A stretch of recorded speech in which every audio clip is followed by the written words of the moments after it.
गया जी में थे और सभा को संबोधित करने के दौरान उन्होंने कहा कि आरजेडी और लालटेन युग में गया जी लाल आतंक से भरा हुआ होता था। देखिए, आज आदरणीय प्रधानमंत्री जी गया जी आए थे तो बिहार वासियों को उम्मीद था कि वहाँ आदरणीय प्रधानमंत्री जी बिहार को विशेष राज्य के दर्जा नहीं देने का जो जिद पर अड़े हैं उसका पिंडदान करेंगे।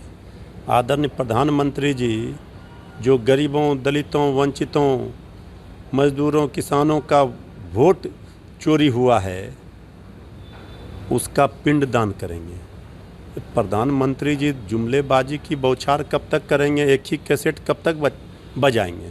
हर चुनाव में यही बजाते हैं। 11 वर्षों से केंद्र में, दिल्ली में सरकार में है, यहाँ 20 वर्षों से डबल इंजन सरकार है। काम क्या किया, उपलब्धि क्या है?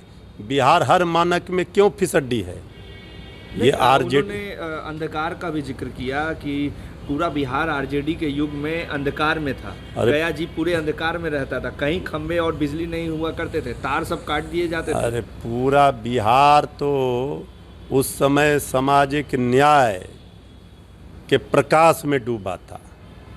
आज तो पूरा बिहार में गरीबी का, बेरोजगारी का अंधेरा है। 71,000 करोड़ का हिसाब सीएजी को नहीं मिल रहा। इस पर भी कुछ बोलते प्रधानमंत्री जी। ये वही कैसेट बजाते हैं घिसा पिटा, जो जनता सुनना नहीं चाहती। प्रधानमंत्री ने ये भी कहा है कि आरजेडी और कांग्रेस के लोग सिर्फ वोट बैंक की राजनीति करते हैं, उन्हें किसी से मतलब नहीं है। बाहरी आकर यहाँ पर के लोगों का हकमारी करते हैं और वो जो घुसपैठ है उन्हें भी समाप्त करने के लिए प्रधानमंत्री ने जिक्र किया। साथ ही साथ उन्होंने ये भी कहा कि जिस तरीके से आरजेडी और कांग्रेस ने घुसपैठियों के लिए एसआईआर का विरोध किया, हम सबको निकाल फेंकेंगे। देखिए, घुसपैठियों पर जब प्रधानमंत्री जी ज्ञान देते हैं तो ये तो अपने नाकामी को ही उजागर करते हैं। 11 वर्षों से केंद्र की सत्ता में हैं तो घुसपैठिए कैसे घुसे ये बताना चाहिए।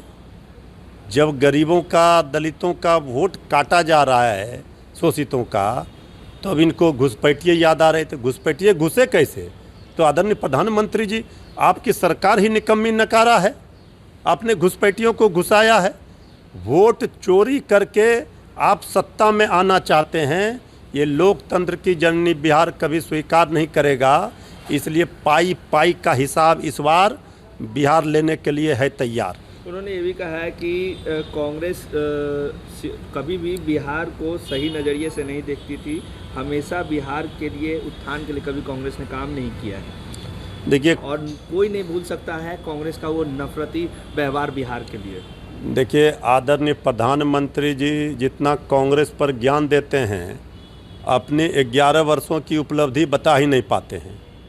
पूरे देश में जो नफरत का माहौल खड़ा किया, जिन्होंने उन्माद, फसाद, दंगा कराने का जिनके ऊपर दाग लगा है, वो कांग्रेस पर क्या बात करेंगे?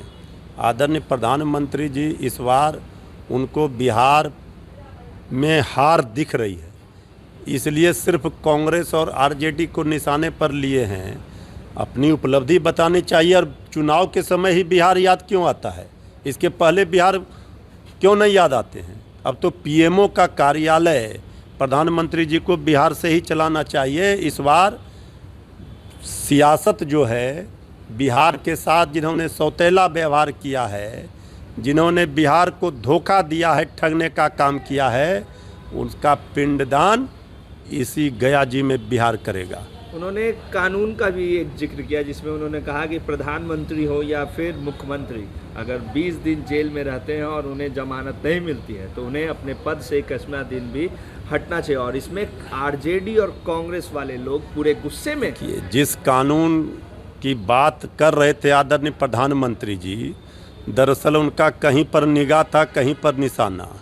वो इस कानून के माध्यम से आदरणीय मुख्यमंत्री श्री नीतीश कुमार जी और श्री चंद्रबाबू नायडू जी को डरा रहे हैं।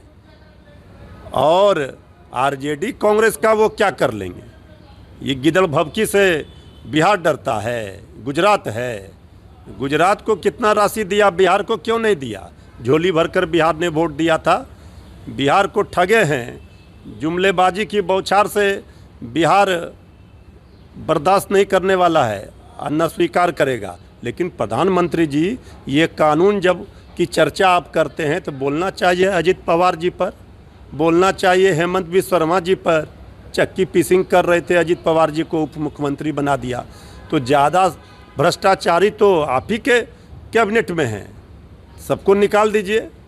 उन्होंने ये भी कहा कि ये बिहार बुद्ध और चंद्रगुप्त की धरती है, चाणक्य की धरती है, आर्यभट्ट की धरती है और यहाँ पर किसी भी तरीके का कोई दंगा नहीं हो सकता है। बिहार विकास के उत्थान पे है और ये जो लोग हैं ये सिर्फ और सिर्फ वोट बैंक की राजनीति करते हैं और यही कारण है कि आज बिहार तरक्की नहीं कर पा रहा। लेकिन हमने कहा था, बिहार से ही हमने ये संकल्प लिया था कि बिहार का विकास होगा, बिहार की विकास तेज़ी से हो रही है। साथ ही साथ ऑपरेशन सिंदूर का भी उन्होंने जिक्र किया था कि यहीं से उन्होंने जिस तरीके से कहा था आतंकवादियों को जवाब मिलेगा, आज फिर से उन्होंने ऑपरेशन सिंदूर की बात का जिक्र किया।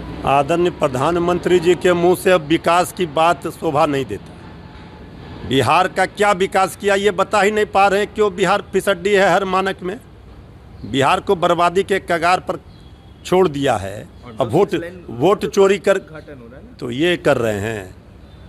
आदरणीय प्रधानमंत्री जी जिस विकास की बात कर रहे हैं, गरीबी में, बेरोजगारी में क्यों बिहार टॉप है?